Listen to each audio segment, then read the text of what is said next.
Sina ku maneira yata klakaba e nos explica na diferente ocasião como fração de MAS e também a oposição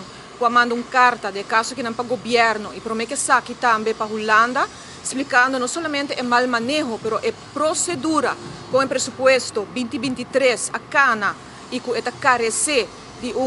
advies de caso que não de CFT e também de raad van advies, qual é necessário mirando o cambio não por vista substancial que o governo atrese dengue entre outros para que parte de kita fecha BTW e vai para 1% de BBO desde janeiro 2023. Esse é algo que tem consequência grande e que nos nota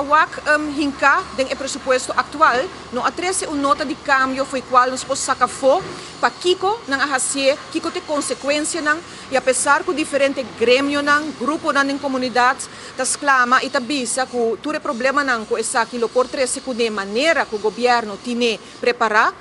Apesar de isso aqui, nós não há no parlamento nenhuma explicação de que de uma forma formal de parte do Ministério de Finanças de caso que não. Nós temos uma carta com nós, caminha com nossa fração a pedir uma reunião pública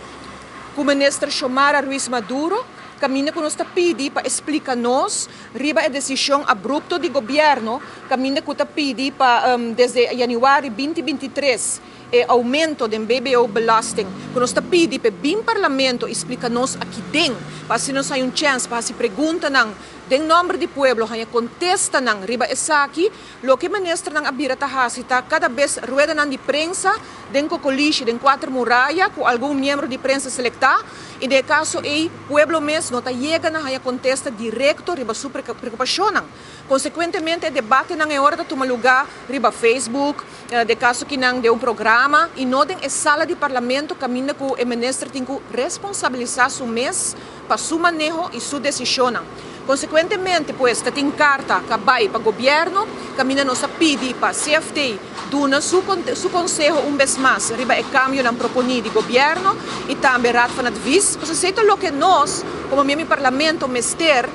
hanya foi órgão independente para dar nós assim vista, hopi mais claro que tem consequência e que tur tem conta com ele.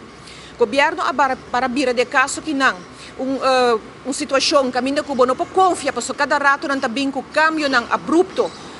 Decisão não tomar, que não está quadra com colaboração assim, entre outros com Holanda, reforma não, que não está queda hala para o futuro, e botar o hopi claro em carta que a rainha como contesta, de caso que não, que a essência está que não está bloqueado, percurar para o povo paga mais, o povo tem paga certo belasting mais alto, preço não subi, pero recorte não que na mês tem que fazer como governo, na mês de na begroting, não está fazendo como deve ser, ou se não fazendo mês, não está riba, por exemplo, a parte personal, que acaba tem assim tanto anos, que nós estamos espera para fazer o cambio não proponi de um raporte que sale e te nada. Consequentemente, o povo hasta ainda está pagando por vista o percentagem de salário fim de luna. Então, se está ajudando o governo, supostamente, cumprir com a colaboração, e não está salindo um mês recorte, está salindo boa carteira. E esse aqui é o aspecto que nós não estamos de acordo com ele. Nós estamos como fração de mais aqui de nossa fração, nós estamos fazendo nosso trabalho, mas não estamos participando de uma procedura que vai completamente falta e não estamos dando ouvido na nossa petição, qual está algo normal para pedir para nós raad van advies sua opinião riba lo que eu vou apresentar. Último que não, está para ajudar-nos a fazer nosso trabalho melhor. E também é um de CFT, para que não pedir um conselho está. E nós pedimos aqui para um conselho independente, imparcial, riba é último lo que o governo tem na decisão. E se nem é assim, não que duna nós de oposição, trabalhar com nós de oposição, da forma por vista a quantidade de votadores mais grande da última eleição, e nós estamos aqui agora nem respeito a ET, nós tomamos a decisão aqui.